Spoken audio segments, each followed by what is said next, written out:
North Delhi के बुराड़ी थाना इलाके के कमल विहार में 22 साल के युवक की क्रिकेट मैच में हुए झगड़े में चाकू से गोदकर हत्या।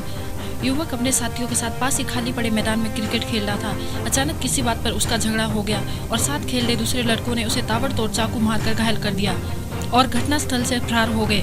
पुलिस मामले की जाँच में जुटी।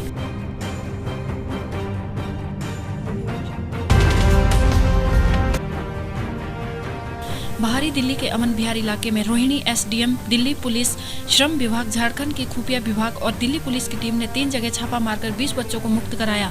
मुक्त कराए गए बच्चों में 11 लड़के और 9 लड़कियां हैं। अमन विहार थाना में फैक्ट्री मालिक और प्लेसमेंट एजेंसी के खिलाफ मानव तस्करी का मामला दर्ज किया गया है। इन बच्चों को मेडिकल जाँच के बाद आगे की जाँच के लिए चाइल्ड वेलफेयर कमेटी को सौंप दिया गया है।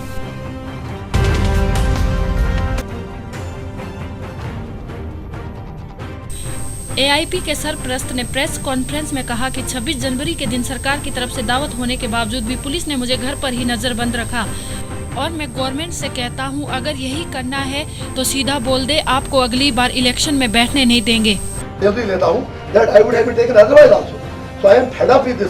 मैं दुनिया को कम से कम कह दूंगा, ये 7 वर्षों में इंजीनियर रशीद का मुकाबला नहीं कर सके। It's a police run state, the institutions are interfering everywhere. State जो चाहती है एक एमएलए का मुकाबला नहीं कर सकती। आप 7 साल का मेरा रिकॉर्ड देख लें, मैंने कहीं पत्थर नहीं चलाया। मेरी कॉन्स्टिट्यूंसी में 7 वर्षों में एक भी बंदा पब्लिक सेफ्टी एक्ट में बंद नहीं हुआ। मैंने लोगों से वहां पर कहा, आप स्टूल पेल्टिंग मत कीजिए, आपकी पॉलिटिकल वॉइसेस जो है, जो ग्रीवेंसेस है, मैं असेंबली में वो बात करूंगा। मैं इसीलिए असेंबली में कहता हूँ रायशुमारी करा, क्योंकि मेरा लंगेट का जवान जब पत्थर फेंकेगा यहाँ से गोली चलेगी। आप लंगेट का रिकॉर्ड देख लीजिए, वहां क्राइम रेट का हुआ। आप रोज देखते हैं टीवी पे, कौमी मीडिया हमारा जो है नेशनल मीडिया, वो रोज कहता है हुर्रियत को कि you don't have the mandate of the people, you are not elected representatives. I challenge today specially 2 channels जहां पर ज्यादा शोर शराब होता है, let me not name anybody. I am an elected representative, you don't have the guts to talk to me, come and have a debate.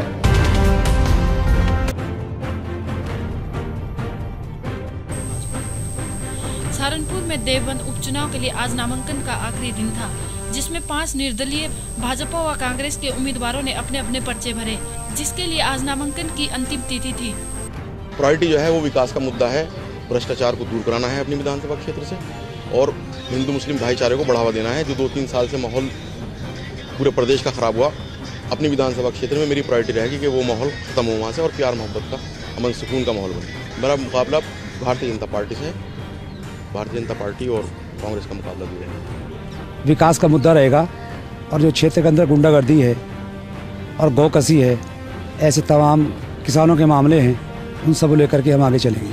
विशेष है कि जिस सपा ने 9 साल में कुछ नहीं कराया, हम प्रयास करेंगे कि 1 साल में हम काम को लोगों का मन जीतने का प्रयास करें और 1 साल में वो 9 साल की जो कम्युनिकेशन गैप बना है उसको पूरा करने का हम प्रयास करेंगे।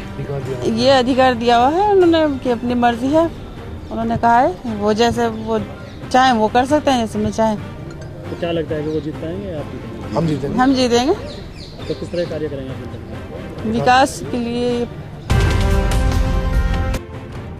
श्रीनगर के ईदगाह के इलाके में फिरदौस कॉलोनी में आग लगने से 2 मकानों के साथ काफी सामान का नुकसान हुआ।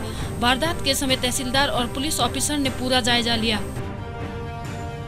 ऐसे हम तस्वुर कर सकते नहीं हैं, बता नहीं सकते हैं रियल फैक्ट क्या है, तो लेकिन ये पावर की तार की वजह से, कहीं इलेक्ट्रिक शॉर्ट सर्किट की वजह से यहाँ आग लगी है।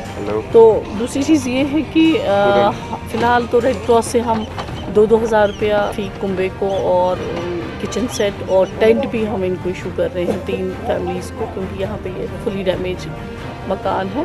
तो जो as per the state relief norm rules के तहत जो इनका बनेगा। कमरस दोद यह हेन बिचर कर लकचार तथ कर वुजर आमुत लकटस से तुम वो अमिस मा रोद नार तल शांत गोन तह पै अंदर कन नबर कित होतुन नार तह पै कम सोतुन क्या होतुन। रात 10:30 बजे हमें इतला मिली है कि यहाँ फायर ब्रोक आउट फिरदौस कॉलोनी। हम तो ऑन स्पॉट पहुँचे, फायर सर्विस भी आया है और लोगों की मदद से ये जो कारखाने हैं 3, इसमें एक गुलाम मोहम्मद एंड सन्स और है गुलाम कादिर एंड सन्स, तो और रेजिडेंशियल हाउसेस 2 हैं, जिसमें गुलाम मोहम्मद सन्स उसके कारखाने से आग नमूदार हुई है। लेकिन जहाँ तक लोगों की बातें हैं, पावर तो बंद था उस वक्त, अब कैसे हुआ क्या हुआ तो ये अभी पता नहीं चला। इसमें हम तो यहाँ आए, हमने रिपोर्ट डाला है, इसमें स्टेटमेंट हम रिकॉर्ड कर रहे हैं और कुछ सैंपल मैंने उठाया है जो मैं FSL भेज रहा हूँ। तो FSL से जो ओपिनियन आएगी उसके बाद ही कार्रवाई बताई जाएगी। FIR तो लॉन्च किया है, उसमें तब तक कार्रवाई हम तो करेंगे। स्टेटमेंट बाकी चीज़ जो भी फॉर्मेलिटीज़ है वो तो हम कंप्लीट कर रहे हैं, उसमें FSL भी हम भेज रहे हैं। FSL से जो भी रिपोर्ट आएगी उसके मुताबिक ही कार्रवाई होगी। रिपब्लिक डे के अवसर पर तसगांव में हेल्पिंग हैंड फाउंडेशन की तरफ से गरीब तथा नाबालिग 10 साल तक की लड़कियों के लिए भारतीय डाक विभाग की सुकन्या समृद्धि योजना के अंतर्गत 67 लड़कियों के अकाउंट खुलवाकर उन्हें पासबुक तथा सर्टिफिकेट भेंट किए गए।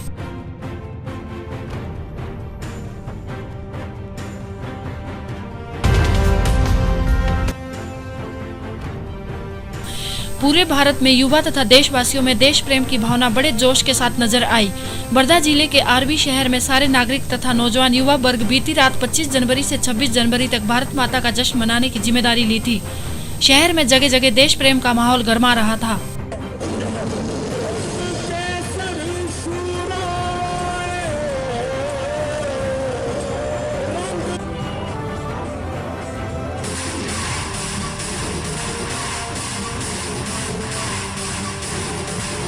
मित्र परिवार की ओर से हर साल की तरह इस साल भी बाइक गणतंत्र दिन के उत्सव पर बाइक रैली का आयोजन किया था।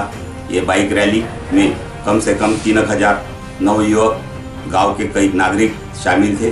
वो गांधी चौक से शिवाजी चौक, शिवाजी चौक से इंदिरा चौक, इंदिरा चौक से मागन, मागन से और गांधी चौक में कम से कम 3 से 3500 बाइक रैली समावेश थी। ये रैली का उद्देश्य है कि नवयुवकों को देशभक्ति के लिए प्रोत्साहित करना, उत्तेजन लाना और देशभक्ति के गुणगान गाना। इसलिए ये आर्मी मित्र परिवार की ओर से ये रैली का आयोजन हर साल किया जाता है। नॉर्थ वेस्ट दिल्ली के भारत नगर थाना इलाके में महिला पर तेजाब से हमला, महिला के चेहरा और छाती झुलसी, महिला के बाल काटे और डंडों से पिटाई की, महिला की पुत्रवधू और पुत्रवधू के परिजनों पर हमले का आरोप। शिविर जाम की समस्या को लेकर हुआ था आपसी झगड़ा। सरेआम हुई इस घटना से इलाके के लोग गुस्से में हैं। वो शिविर तो कल ये उनकी लड़ाई बंद होगी। मैंने कहा भाई तुम बंद हो जाओ, तुम पैसे ना दो, पैसे मैं दे दूंगा, ठीक है। लड़ाई वहाँ कल खत्म हो गई, कल खत्म हो गई। कल से ये औरत बोल रही थी इसके साथ ही कि तेरे को मैं बताऊंगी कि बेटी तेरे में तेजाब फेंक कर नाम मरवा दूँ, मेरा नाम बदल कर, मेरा नाम पूनम नहीं है। तो मैंने कहा भाई तू बैठ जा, इससे हमारे से लड़ा नहीं जाएगा, तू बैठ। वे फिर सारे आ गए। सुबह इसका भाई आ गया, उसके भाई ने सोती को दबा ली, आंसू ने अरुण ने उसको सोती को दबा ली, कैसे सोती को पकड़ ली, बलात्कार कर। ये तेजाब किसने डाला और कितने काय में लेकर गए थे वो? तेजाब उसके भाई ने घेरा, आंसू ने शीशी में था, शीशी में था। हाँ, किसी ने बचाया नहीं? नहीं, अकेली थी ये। मेरठ की एथलेटिक्स की खिलाड़ी से दुष्कर्म और मारपीट करने का मामला सामने आया है। आरोप है कि हरिद्वार के होटल में 10 दिन तक रखकर उसके साथ दुष्कर्म किया गया। पीड़िता को लेखपाल की नौकरी दिलाने का झांसा देकर हरिद्वार में बुलाया गया था। साथ ही नौकरी लगवाने के नाम पर पीड़ित खिलाड़ी से 10 लाख की रिश्वत भी वसूली गई। पीड़िता की तहरीर के आधार पर 5 लोगों के खिलाफ मेडिकल थाने में मुकदमा दर्ज कर पुलिस जाँच में जुटी।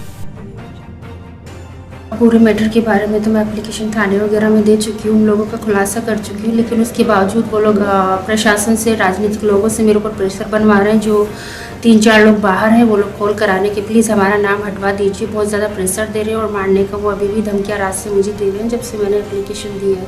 सो प्लीज़ स्टेटमेंट में वापस नहीं लूँगी। मेरे साथ जो हुआ सो हुआ, वो अलग चीज़ है।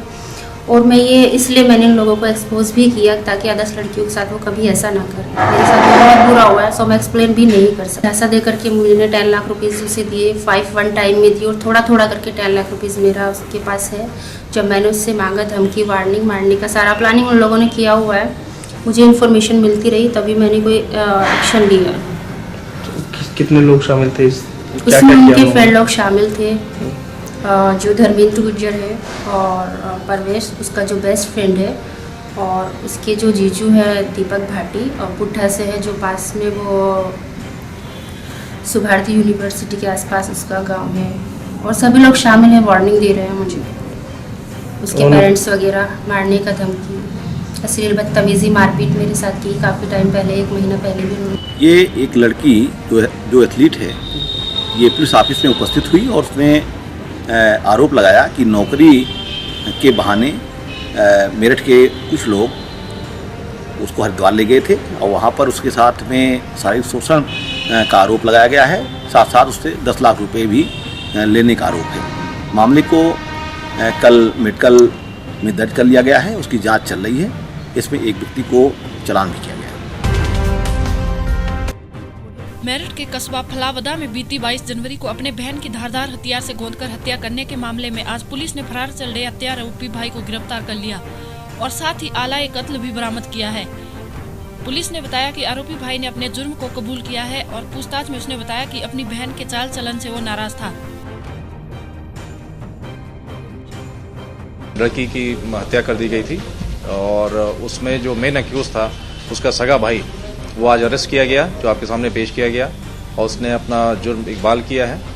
किसी कारणवश अपनी बहन से नाराज था और उसी नाराजगी की वजह से आज उसने अपनी बहन की जान ले ली थी। आज उसने ये स्वीकार किया आपके सामने। हम लोग वैधानिक कार्रवाई कर रहे हैं, इसे जेल भेजा जा रहा है। यूपी के बुलंदशहर के कस्बा गुलावटी में स्थित एक स्कूल संचालक ने डीएम के आदेशों का झूठा हवाला देकर राष्ट्रीय पर्व गणतंत्र दिवस की छुट्टी घोषित कर दी। इसलिए मीडिया में मामला आने के बाद शिक्षा विभाग अब मामले की जांच की बात कर रहा है। मेरे बच्चे लॉरेंस एकेडमी में गुलावटी ही पढ़ते हैं और 25 तारीख में मेरी वाइफ के फ़ोन पे मैसेज आया कि 26 तारीख को अकॉर्डिंग डीएम के ऑर्डर के अनुसार स्कूल की छुट्टी रहेगी। जब हमारे पास मैसेज आ गया तो हमने बच्चे नहीं भेजे। कब नहीं भेजे? 26 तारीख में, 26 जनवरी को, गणतंत्र दिवस के दिन। हाँ जी, इस तरह का मेरा मानना तो यही है कि गणतंत्र दिवस पर छुट्टी करना राष्ट्र का अपमान। कुछ लोगों के द्वारा बताया गया अभी कि इसमें लॉरेंस एकेडमी गुलावटी का एक विद्यालय है जिसमें इस तरह का प्रकरण आया संज्ञान में, लेकिन लॉरेंस एकेडमी के प्रधानाचार्य से भी हमारी ABSH महोदय बात हुई, उनके द्वारा बताया गया कि नहीं, मैं ध्वजारोहण किया था। लेकिन उनके बातों को भी दृष्टिगत रखते हुए भी और जो कुछ लोगों द्वारा बताया जा रहा है उनके बातों को ध्यान में रखते हुए इस विद्यालय प्रबंधन को हमारी तरफ से एक नोटिस जारी किया जाएगा और इसकी जाँच की जाएगी। अगर उनके द्वारा ध्वजारोहण जैसे महत्वपूर्ण काम नहीं किया गया है, उनके खिलाफ कार्रवाई की जाएगी।